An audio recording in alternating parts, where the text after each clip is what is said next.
Have you ever felt someone wanted you to fail, even though you did nothing to deserve it? That strange feeling when people close to you, or even those who barely know you, seem to undermine you at every turn. Maybe it's that coworker who takes credit for your hard work. That friend who only shows up to tear you down when you're making progress. Or that relative who can't help but dim your light every time you shine. And you wonder, why? Why do some people look at your success, your strength, your peace, and feel the need to chip away at it? If you've ever been treated this way, you already know how exhausting it can be. That constant sense of walking on eggshells, doubting yourself, and shrinking to make someone else feel better. But what if I told you their behavior has less to do with you and everything to do with them? That you can rise above it all, calmly, gracefully, without losing yourself in the fight. The Stoics understood this deeply. They knew that people often undermine what they cannot have or what they cannot become. And they also knew that you don't control the chaos they bring, but you do control the calm you choose to keep. In this video, we'll explore why some people do this, and, more importantly, how to stay unshaken when they do. We'll look at timeless Stoic lessons that will help you reclaim your power and show you that your peace is too valuable to give away. Let's begin. 1. Why do some people undermine you? You might have wondered, what drives someone to belittle you? Why do they feel the need to stand in the way of your progress? Why do they go out of their way to sabotage your light? There's an old Stoic observation that says, people do not do evil because they are evil. They do evil because they are ignorant. And often, they are ignorant of their own pain. When someone tries to undermine you, it's rarely because you deserve it. More often, it's because they feel something in you they wish they had. Your confidence, your discipline, your ability to stay calm under pressure, your refusal to bow to their chaos. And that can make them feel small, even if they never say it aloud. Imagine a coworker who watches you rise early, show up prepared, and do the hard work. They see your dedication, and deep down, it reminds them of their own excuses. So, instead of fixing themselves, they look for cracks in you. Or picture a friend who can't celebrate your wins, someone who responds to your good news with sarcasm or silence. That bitter feeling is envy. They want the light you carry, but they're too lost in their own insecurity to find their own spark. And the most heartbreaking of all, a family member who undercuts you. Perhaps they feel trapped in their own story. Seeing you grow and change reminds them of what they never dared to do. And so they poke holes in your dreams to quiet their own regret. Here's the hard truth. People rarely undermine those they don't fear. When they put you down, they're trying to drag you to where they feel safest, into the dark, into the small. And as the Stoic Seneca wrote, "He who angers you conquers you." That's exactly what they want: your attention, your energy, your reaction. But the Stoics knew better. They practiced stepping back, watching these behaviors like a passing storm. And they learned that the sting of someone's envy is never truly about you. It's about what they cannot resolve inside themselves. When you recognize this, when you see their actions for what they truly are, you reclaim your power. You stop personalizing their pettiness. You stop doubting your own path. And you realize that their need to put you down says everything about their struggle, and nothing about your worth. And that awareness is the first step toward freedom. 2. The emotional impact. Understanding your hurt. When someone tries to undermine you, It doesn't just challenge your work. It wounds you at a deeper level.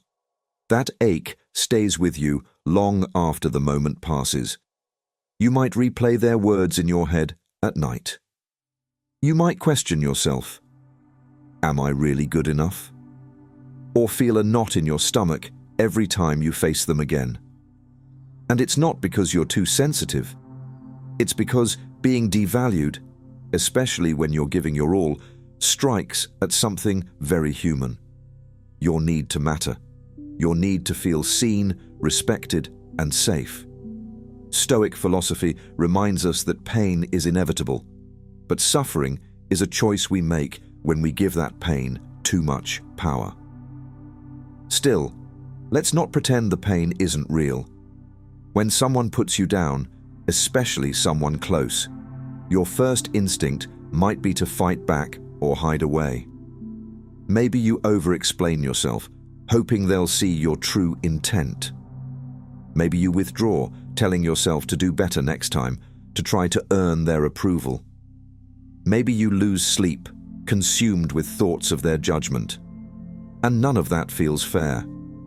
You did the work, you showed up.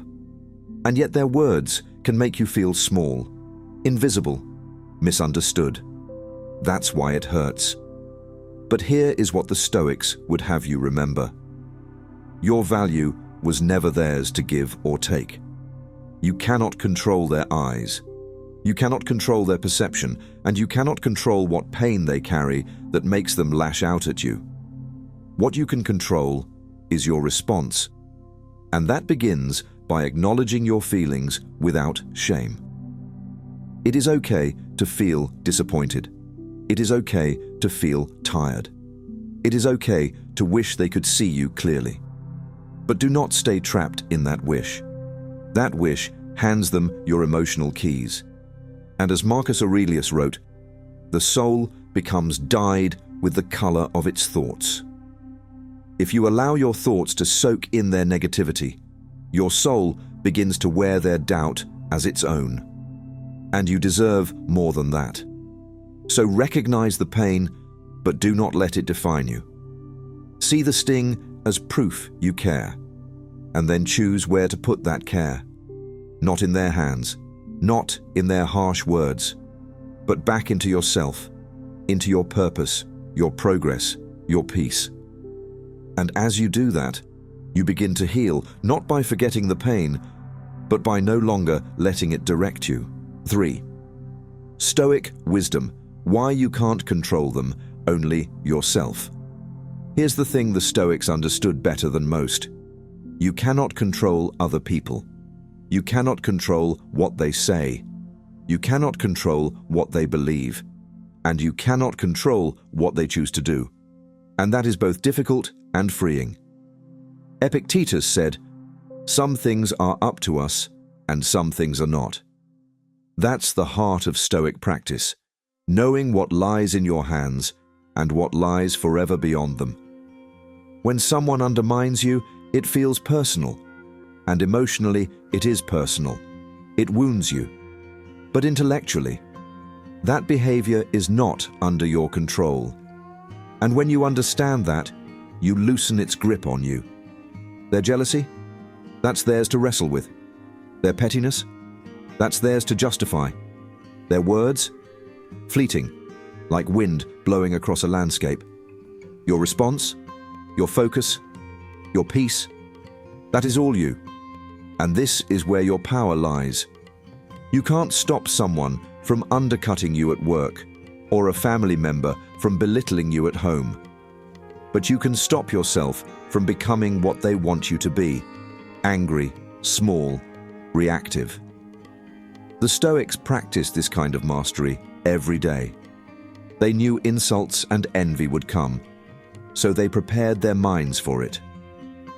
Marcus Aurelius reminded himself each morning, "When you rise in the morning, tell yourself, I shall meet meddling, ungrateful, violent, treacherous, envious, uncharitable men." And he did this not to live in fear, but to live without surprise. He decided beforehand that their behavior would not take him off his path. that whatever they threw at him was outside his control, and that his own character would remain his. That's what it means to practice Stoicism when you face people who want to drag you down. It's not that it doesn't sting, it's that you don't give them the power to change you. And this is the quiet strength you reclaim, knowing that they can take their shots, but they cannot take your composure. Knowing that their negativity cannot shrink you unless you let it. And once you truly accept this, you stop wasting energy trying to change them. And you begin conserving your energy to master yourself. That is where your freedom is. That is where your power begins. Lesson 4. How to protect your energy and maintain integrity. When someone tries to undermine you, your energy is your most precious asset, and like any treasure, it must be guarded. The Stoics knew that protecting your inner world wasn't passive, it was a discipline. Here are practical steps you can take to stay grounded. First, build boundaries, not walls. Setting boundaries doesn't mean becoming cold or distant. It means recognizing where they end and you begin. If someone's words drain you, limit your exposure. If someone's presence unsettles you, choose when and how you engage. Your time and attention are valuable, and it's okay to reserve them for those who respect your peace. Second, cultivate silence as strength. Not every jab deserves a reply. Not every insult deserves your energy.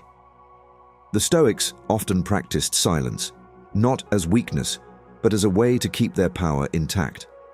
When someone tries to provoke you, ask yourself, is this truly worthy of my voice? Or will my silence speak louder than any words could? And often, it will. Third, return to what's within your control. Every time someone tries to knock you off center, pause and remind yourself, this is their action, outside of me. My thoughts, my focus, my character, these are mine. Breathe deeply and draw your attention back to your own goals, your work, your purpose, your growth. The more you practice this, the more unshakable you become. Fourth, reinforce your integrity. When undermined, it can feel tempting to fight back in the same way. But the Stoic path reminds us, the best revenge is to be unlike him who performed the injury. Marcus Aurelius. Hold fast to your principles, honesty, discipline, respect, even when others abandon theirs. Your integrity is your true defense. And when you choose it over retaliation, you come out not only intact, but stronger. And lastly, care for yourself as a daily practice. Undermining takes its toll, emotionally, physically, even spiritually. So nourish yourself. Take time for quiet walks. Reflect in a journal.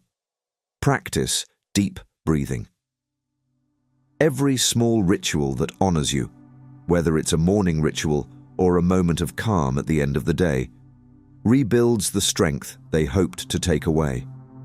Remember, you cannot control their behavior, but you can control the life you live. Your light is too bright to dim for those who cannot appreciate it. Your energy too vital to waste on those who want you to stumble. And as you practice these habits, you'll begin to feel that quiet power returning, a strength that cannot easily be shaken. Lesson 5. Turning pain into personal power. Every time someone tries to undermine you, they leave a mark. But that mark doesn't have to be a wound forever. The Stoics believed that what happens to us can either harden us or awaken us. And this is your choice, what you do with this pain. When someone treats you unfairly, you gain a clearer view of who you truly are. Not who they say you are, not who they wish you to be, but who you choose to become. And in that choice lies your power. Pain can become a teacher if you allow it. Every slight, every insult, every betrayal becomes an invitation to grow, to strengthen your resolve, to practice patience where there was once anger, to embrace wisdom where there was once confusion, and most of all, to deepen your compassion for yourself. When someone tries to belittle you, you see their smallness, and you recognize that you do not need to shrink to meet them. You rise taller, you stand firmer, and you remember that their actions say more about their struggle than they do about your worth. The Stoics knew this well. Epictetus said, "Difficulties show a person's character. Each hardship reveals who you are at your core." And that core can be a wellspring of power. By meeting pain with strength and intention, you discover a resilience that cannot be taken. And by refusing to let someone's negativity shape you, you reclaim the story of your life. When you embrace this path, a quiet transformation takes place. You stop moving through the world, hoping for everyone's approval, and you begin moving with a sense of purpose that no one can disrupt. Your character is forged like steel in fire. Your voice grows steadier. Your heart grows wiser. And all the noise, the jealousy, the pettiness, the sabotage, it fades into the background, because you are too focused on becoming who you were meant to be. And that is the gift hidden in the pain. Every attempt to tear you down becomes a stepping stone to your growth. Every act of undermining reminds you to look inward. And there, in the stillness, you will find an unyielding strength that nobody can take from you. In the end, the way others treat you is not a verdict on your worth. It's a reflection of their own battles, and you do not have to fight them. When someone tries to undermine you, they may take moments from you, but they cannot take your purpose. They cannot take your character, and they cannot take the power you hold within. Every time you rise above, every time you hold your integrity, every time you choose silence over reaction, you grow into someone they cannot touch. And that is your victory. Remember this: your light shines not because they recognize it, but because you never let them dim it. You are not defined by their judgments, but by your own choices. And today, like every day, you can choose strength, choose peace, and choose yourself. If this message resonated with you, subscribe to the Silent Ethos.